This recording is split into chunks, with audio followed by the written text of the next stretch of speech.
சரி, first of all நம்ம பத்திரிகை துறை ஊடகத்துறை சார்ந்த நண்பர்களுக்கு நான் வைக்கிற மிகப்பெரிய வேண்டுகோள், ஒரு அமைச்சரோடு அதை கலந்து கொண்ட நிகழ்ச்சியில் முதல்ல என்ன பேசப்பட்டது அப்படிங்கிறது கண்டிப்பாக உங்களுக்கு தெரிஞ்சிருக்கும், தெரியாமல் இருக்க போகிறதில்ல.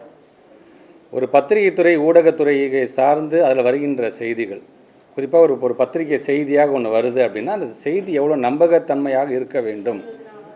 ஏன்னா இதை நம்பி, இந்த பத்திரிகையை நம்பி படிக்கக்கூடியவர்கள் அதுதான் உண்மை என்று நினைக்கக்கூடிய மக்கள் நிறைய பேர் இருக்கிறாங்க. எல்லாம் பெரிய பெரிய பத்திரிகை தான், சாதாரணமாக சொல்லிட முடியாது, பெரிய பெரிய புரட்சிகளை ஏற்படுத்திய பத்திரிகை தான். ஆனால் வருகின்ற செய்திகள் சரியான செய்தியாக வந்திருக்குதா இல்லையா என்பதை முதல்ல நம்ம பார்க்கணும். அப்படி வரும்பொழுது அதை ஒரு தடவைக்கு 2 தடவை நம்ம அதை ரீசெக் பண்ணணும், கன்ஃபார்ம் உள்ளபடியே இந்த அன்பில் மகேஷ் அப்படி பேசியிருக்காரா, ஏன்னா அவர் கலந்துக்கிட்ட அந்த ப்ரைவேட் ஸ்கூல் சங்கத்தில் அந்த மாதிரி ஒரு கோரிக்கை வந்திருக்கா, அந்த கோரிக்கையில் எங்கேயாச்சும் தத்து எடுக்கிறதுங்கிற மாதிரி ஏதாச்சும் வந்திருக்கா, தாரை வார்க்கிறது ஏதாச்சும் வந்திருக்குதா. ஸோ இதெல்லாம் முழுமையாக படித்து விட்டு தான் அந்த பத்திரிகையில் செய்தியாக வர வேண்டும். ஆனால் பத்திரிகை செய்தியில் வரும்போது தத்து எடுக்கிறாங்க, அதை தாரை வார்க்கிறான்னு வரும்போது அது சார்ந்து உடனடியாக ஒரு கண்டன அறிக்கை கொடுக்கறது அப்படிங்கிறது உள்ளபடியே அது ஏற்றுக்கொள்ள முடியாத ஒன்றாகத்தான் அதை நான் பார்க்கின்றேன். ஏன்னா அதை நீங்கள் அவசரமாக படிச்சுட்டு உடனே ஒரு அறிக்கை விடும்போது அதை நீங்கள் ரீசெக் பண்ணியிருந்துருக்கலாம். அது சொல்லும்போது என்ன பண்ணுங்க, வன்மையாக நாங்கள் கண்டிக்கிறோம் அப்படின்னு நீங்கள் சொல்கிறீங்க. இதை தமிழ்நாட்டு முழுவதும் இருக்கின்ற எல்லாரும் பார்க்கும்போது எங்களுடைய துறை சார்ந்து இன்றைக்கி எங்களுடைய ஹெச்ஓடிஸ் மீட்டிங்கை ஃபஸ்ட் டைம் இந்த நியூ இயரில் நாங்கள் நடத்துகிறோம் அப்படின்னா ஹெச்ஓடிஸை சார்ந்திருக்கின்ற எங்களுடைய ஆஃபீஸர்ஸே வருத்தப்படுறாங்க, எங்கள் ஆஃபீஸர்ஸே சங்கடப்படுறாங்க. அப்போ நீங்கள் என்னன்னு முழுமையாக தெரிந்து கொள்ளாமலே வன்மையாக கண்டிக்கிறோம் என்று சொன்னால் எங்களுடைய பள்ளி கல்வித்துறை சார்பாக என்னுடைய அதிகாரிகள் சார்பாக நானும் அதை வன்மையாக கண்டிக்கிறேன் அப்படிங்கிறத இங்கே நான் பதிவு செய்ய நான் கடமைப்பட்டிருக்கேன். முதல்ல எங்கள்கிட்ட கேளுங்க, நீங்கள் நாங்கள் என்ன பேசியிருக்கோம், அது என்ன பேசப்பட்டது என்பதை பாருங்கள். சிஎஸ்ஆர் ஆக்டிவிட்டி மூலமாக இன்றைக்கு தனியார் பள்ளியில் நாங்கள் நடத்துகிறோம் என்று சொன்னால் நாங்களும் ஒரு அரசு பள்ளியில் படிச்சுட்டு வந்தவர்கள் தான், அரசு பள்ளி தான் எங்களை உருவாக்கியது, அப்படிப்பட்ட நாங்கள் இன்றைக்கி தனியார் பள்ளியை நடத்துகிறோம். அப்படி நடத்தும் பொழுது எங்களால் முடிந்தது நீங்கள் சிஎஸ்ஆர் ஆக்டிவிட்டி நீங்கள் பண்ணுறீங்க பார்த்தீங்களா, நம்ம ஸ்கூல் நம்ம ஒரு பள்ளிங்கிற முறையில் நம்முடைய மாண்புமிகு தமிழ்நாட்டு முதலமைச்சர் 5 லட்சம் ரூபா கொடுத்து ஆரம்பித்து வச்சார். இன்றைக்கி கிட்டத்தட்ட 504 கோடி ரூபாய் இன்றைக்கி நம்ம இது வரைக்கும் சிஎஸ்ஆர் ஆக்டிவிட்டி நம்ம ஸ்கூல் நம்ம ஒரு பள்ளியில் நமக்கு வந்திருக்குது. 350 கோடி ரூபாய்க்கு மதிப்பீடான இன்றைக்கு வேலைகள் நடைபெற்று கொண்டிருக்கின்றது. அது மாதிரி செய்யும்பொழுது நாங்களும் எங்களோட கான்ட்ரிபியூஷன் தாரோம், எங்களுடைய பங்களிப்பை தருகிறோம் என்று சொன்னதற்கு நன்றிங்கள் தான் சொன்ன முடிஞ்சிருச்சது. ஆனால் அதில் நீங்கள் தாரை வார்த்துட்டீங்க, நீங்கள் தத்து கொடுத்துறீங்க. இதனால் எவ்வளோ ஒன்று மட்டும் நல்லா தெரிஞ்சுக்கோங்க, இந்த எஸ்எஸ்சி அமௌண்ட் அப்படின்னு வரும்பொழுது மாண்புமிகு தமிழ்நாட்டு முதலமைச்சர் நம்முடைய கொள்கையை விட்டு கொடுத்து அந்த பணத்தை வாங்க வேண்டிய அவசியம் இல்லை என்று சொன்னவர் தமிழ்நாட்டு முதலமைச்சர். இன்றைக்கும் அதற்கான சம்பளங்கள்னு பார்த்தீங்கன்னா கிட்டத்தட்ட 500 கோடி ரூபாய்க்கான சம்பளத்தை ஸ்டேட் கவர்மெண்ட் நாம் தான் செஞ்சிட்ருக்கிறோம். அதில் ஏறத்தாழ 32,000க்கும் மேற்பட்டிருக்கின்ற ஆசிரியர்களும் அடங்கியிருக்கிறார்கள், பணியாளர்களும் அடங்கியிருக்கிறார்கள். எல்லாரும் சேர்ந்து அவர்களுக்கான சம்பளத்தை இன்றைக்கி யார் தராங்க, ஸ்டேட் கவர்மெண்ட்டு நாங்கள் இன்றைக்கி பேர் பண்ணிக்கிறோம். ஏன்னா இன்றைக்கி தமிழ்நாடு பள்ளி மாணவர்களை பொறுத்த வரைக்கும் போகக்கூடிய திட்டங்கள் எதுவும் தடைப்பட்டு விடக்கூடாது, அது நம்ம எவ்வளோ நிதி நெருக்கடி தான் நாமளே அதை ஏற்றுக்கொள்ளும் சொல்லக்கூடிய முதலமைச்சர் நாம் பெற்றிருக்கின்றோம்.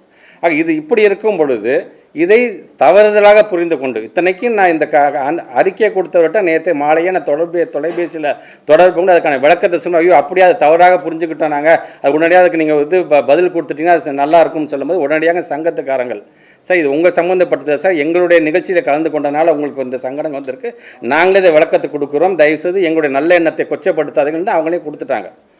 இப்படி நான் தொலைபேசியில் தொடர்பு கொண்டு சொன்னதுக்கு அப்புறமேட்டு சங்கத்துக்காரங்க கொடுத்தது எல்லா பத்திரிகை ஊடகத்துறை சார்ந்த நண்பர்களும் நீங்கள் அதை கேரி பண்ணதுக்கு அப்புறமேட்டும் இன்றைக்கி அவங்களுடைய இயக்கத்தை சார்ந்த பத்திரிகையில் இந்த மாதிரியான செய்தி வருகிறது, தலைப்பாக வருகிறது என்பதை உள்ளபடியே எங்களுடைய துறை சார்ந்திருக்கின்ற நாங்கள் சங்கடம் பட்டிருக்கின்றோம், அதே நேரத்தில் வன்மையாக நாங்களும் கண்டிக்கிறோம் என்பதை நான் தெரிவிச்சுக்கிறேன் நான். ஸோ இன்றைக்கு தமிழ்நாட்டுடைய முதலமைச்சர் பள்ளி கல்வித்துறை சார்ந்து இன்றைக்கி பல்வேறு விதமான திட்டங்களை நம்ம கொண்டு வந்து கிட்டத்தட்ட 67 திட்டங்களை கொண்டு வந்து இன்றைக்கி நான் இப்போ சொன்ன மாதிரி இந்த யூடைஸுக்கு சென்ட்ரல் கவர்மெண்ட்டோட ரிப்போர்ட்டு, இது நாங்கள் கொடுக்குற ரிப்போர்ட் இல்லை, ஏதோ எங்கள் ஆஃபீஸர்ஸ்லாம் உட்காந்து இந்த ரிப்போர்ட்டை கொடுக்கல. ஸோ இன்றைக்கி அடுத்தடுத்த கட்டத்திற்கு நம்முடைய எஜுகேஷன் டிபார்ட்மெண்ட்டை கொண்டு போயிட்டு இருக்கும் பொழுது இந்த மாதிரி தேவையில்லாமல் சொல்லி இப்போ இது சார்ந்து இப்போ நான் உட்காந்து ஒரு விளக்கம் கொடுத்துக்கிட்டு இப்போ இது சார்ந்து இல்லைன்னு மறுப்பு தெரிவித்து அடுத்தது சோஷியல் மீடியாவில் அதுக்கு நான் போய் பதில் சொல்லிக்கிட்டு இப்படி இருந்துட்டு really we are getting tired. இன்றைக்கி நாங்கள் ஒன்று செய்யும்போது ஒரு பர்ஃபார்மன்ஸ் பண்ணும்போது அது சார்ந்து போகும்போது எங்களை ஊக்கப்படுத்துங்க. நீங்கள் எங்கேயாச்சும் தவறுதுன்னா இது தவறாக இருக்குது என்று என்கிட்ட கேளுங்க, ரீசெக் பண்ணுங்கள். நான் சொல்கிற விளக்கம் உங்களுக்கு ஏற்றுக்கொள்ள முடியவில்லை என்று சொன்னால் உடனடியாக நீங்கள் எங்களை கண்டனம் தெரிவிங்க. விளக்கமும் கேட்காம என்ன நடந்துச்சுன்னு தெரியாமல் ஆக்சுவலி ஸ்போக்கன் என்னன்னு தெரிஞ்சுக்காம அவசரமாக ஏன் அதில் ஜம்பின் ஆகுறீங்கன்னு தான் எனக்கு புரியல எனக்கு அது. ஸோ இன்றைக்கு நம்ம பத்திரிகை துறை ஊடகம் சார்ந்திருக்க நண்பர்கள் மூலமாக ஒட்டுமொத்த தமிழக மக்களுக்கும் யார் யாரெல்லாம் இது சார்ந்து என்ன விஷயமே தெரியாமல் கண்டனம் தெரிவிச்சிருக்காங்களோ அந்த தலைவர்கள்தான் சேர்த்து சொல்வது, நீங்கள் நினைக்கிறது மாதிரி தத்து கொடுக்கிறதோ அது தாரை பார்க்க செய்ய வேண்டிய அவசியம் அல்ல. பள்ளி கல்வித்துறைங்கிறது எங்கள் பிள்ளைய நாங்கள் தான் வளர்த்து எடுக்குமே தவிர இன்னொருத்தவங்க தத்து கொடுக்க வேண்டிய அவசியம் எங்களுக்கு இல்லை என்பதை இந்த நேரத்தில் நான் வன்மையாக கண்டனத்தோடு வருத்தத்தோடு நான் பதிவு செய்ய நான் கடமைப்படுறேன். என்ன கிளாரிஃபிகேஷன்னா, இப்போ சிஎஸ்ஆர் ஆக்டிவிட்டின்றது தனியார் அமைப்புகளோ இல்லை தனியார் நிறுவனங்களோ வந்து ஒரு குறிப்பிட்ட விஷயங்களுக்காக சிஎஸ்ஆர் ஆக்டிவிட்டி வந்து பண்ணிட்டு இருக்காங்க.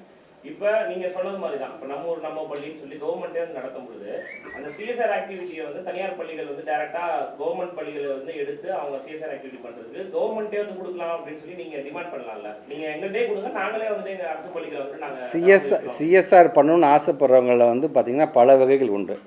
ஒன்று வந்து இந்த ஸ்கூலுக்கு என்ன தேவை, 2 பெஞ்சு தான் தேவையா, என்ன அவ்வளோதாங்க தர முடியும், பெஞ்சு கொடுக்குறவங்க இருப்பாங்க.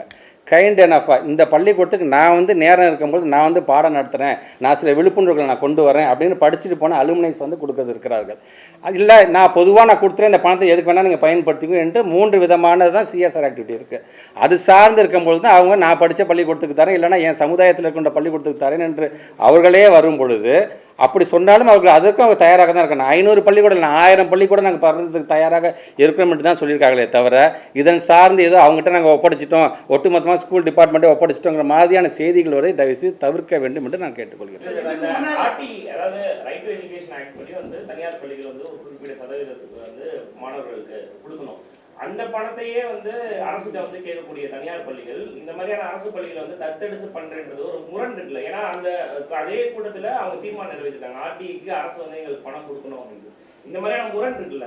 இல்லை மீண்டும் சொல்கிறேன், இந்த தத்து எடுத்துங்கிற வார்த்தை இதை செஞ்சு எடுத்துருங்க. தத்து எடுக்கிறது இல்லை, அது வந்து நாங்களும் எங்களால் முடிஞ்ச கான்ட்ரிபியூஷனை தரேன்னு என்று சொல்லியிருக்காங்க. ஆர்டிஐயை பொறுத்தவரை உங்களுக்கே தெரியும், இன்றைக்கி ஒன்றிய அரசு நம்ம என்ன தான் நம்மள நெருக்கடியில் தள்ளிக்கிட்டு இருந்தாலும் இன்றைக்கு நாம் தனியார் பள்ளிக்கு தர வேண்டிய ஆர்டிஐ அமௌண்ட் இன்னும் பெண்டிங்கில் தான் இருந்துகிட்டு இருக்கு நமக்கு. ஸோ அந்த ஃபண்டு எப்போ வருதோ அதை பார்த்து ஒவ்வொன்றையும் பேர் பண்ணி நம்ம கொடுத்துட்ருக்கோம். நம்ம இவ்வளோ நம்ம பேசுகிறோமே, ஏன் நம்ம சார் இந்த ஒன்றிய அரசு ஏன் சார் நம்ம பணத்துக்கு நம்ம கொடுக்க மாட்டேங்கிறாங்க, ஏன் சார் இன்றைக்கி நம்ம வந்து இவ்வளோ கழுத்தை நெரிக்கிறாங்க? தயவுசெய்து இப்போயும் நான் சொல்கிறேன், அவங்க மூலமாக எங்களுடைய மாநில பட்டியலுக்கு தயவுசெய்து எங்களுடைய கல்வியை கொடுத்துருங்க, அதை நாங்களே பார்த்துக்குறோம், எங்கள் பிள்ளைங்களை நான் எப்படி வளர்த்து இருக்கணும் நாங்கள் இன்றைக்கி நாங்கள் காமிக்கிறோம். பார்த்தீங்கன்னா இந்த மாதிரி நாங்கள் இந்த பட்டியல் நாங்கள் எங்கே வந்திருக்கோன்னு இதை இன்னும் மிக விரைவாக 1வது இடத்துல வரதுக்கான அனைத்து வேலையும் செய்து நாங்கள் காத்துக்கணும். தயவு செஞ்சு மாநில பட்டியல்களை கொடுத்துருங்க அப்படிங்கிறத நான் மீண்டும் நான் வைக்க நான் கடமைப்பட்டிருக்கேன்.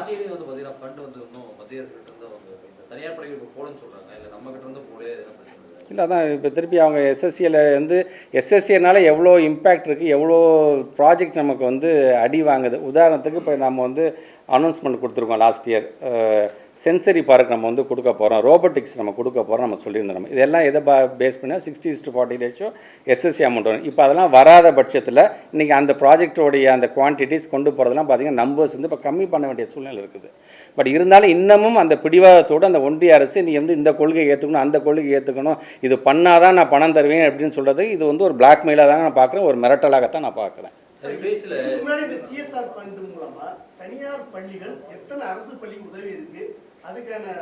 டேட்டாஸ் நான் அதை எடுத்தேன், அதை நான் டேட்டாஸ் எடுத்தேன் எல்லாம் கொடுக்கணும்.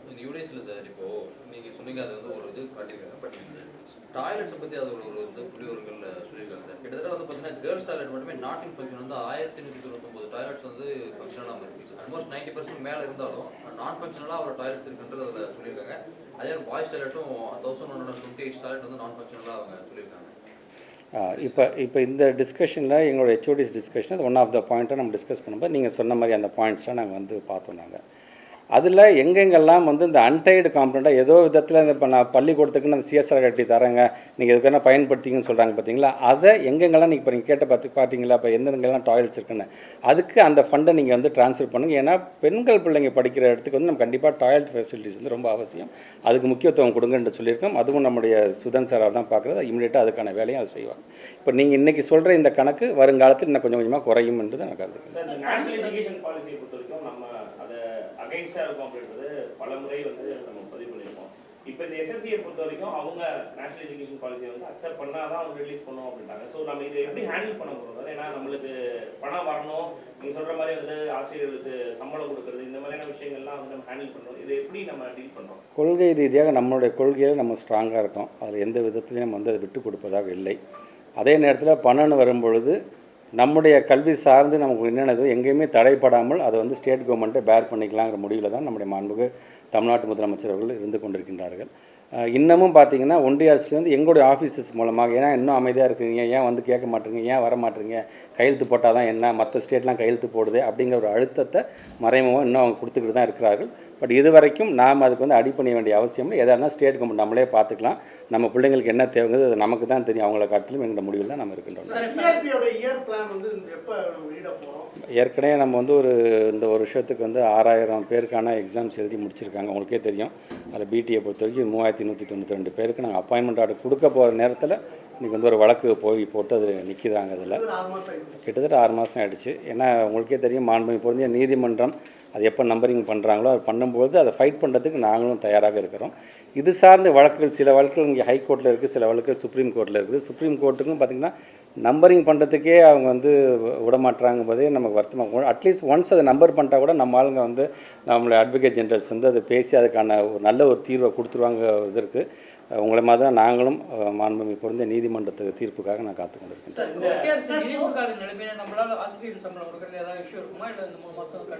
நம்ம கண்டிப்பாக இப்போ கொடுத்து தானே இருக்கோம். நம்ம யாருமே இதனால் யாரும் ஏமாந்துடக்கூடாதுங்கிற விதத்தில் தான் நம்ம தமிழ்நாடு முதலமைச்சர் வந்து ஃபண்டு சேலரி என்னவோ அதை நீங்கள் கொடுத்து நீங்கள் ஆன்கோயிங் பண்ணிக்கிட்டு இருக்கீங்க. 44,000 கோடி நீங்கள் வந்து ஒதுக்குறீங்க, ஆனால் அதெல்லாம் என்ன ஆகுது அப்படின்றது பாஜக தலைவர் கேள்வி.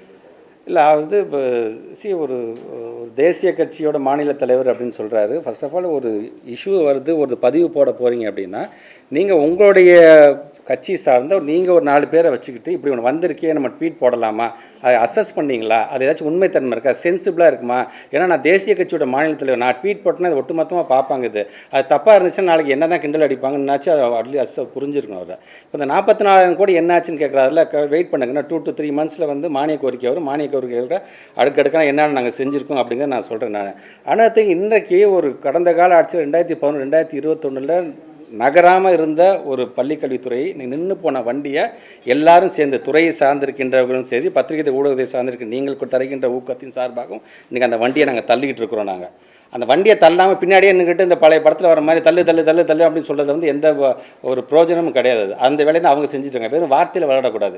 உள்ள அப்படியே எங்கள் ஃபீல்டில் இறங்கி யார் வேலை பார்க்குறாங்க, எவ்வளோ கஷ்டப்படுறாங்க, இன்றைக்கி இவ்வளோ ரிப்போர்ட் நாங்கள் வந்து கொடுத்துருக்கோம் அப்படின்னா எதனால் அப்படி வருது? சமகர சிக்ஷாவில் சொல்ல 20 அப்ஜெக்டிவ்ஸ் 18 அப்ஜெக்டிவ்ஸ் நம்ம ஏன் நம்பர் 1ல் இருக்கிறோம்? நம்ம இதுக்கு அப்போ இந்த 3 வருஷத்துக்கு அவங்க என்னென்ன செஞ்சுருக்காங்கன்னு அசஸ் பண்ணிவிட்டு அதுக்கப்புறம் எந்த ட்வீட்டாக இருந்தாலும் போட சொல்லுங்கள்.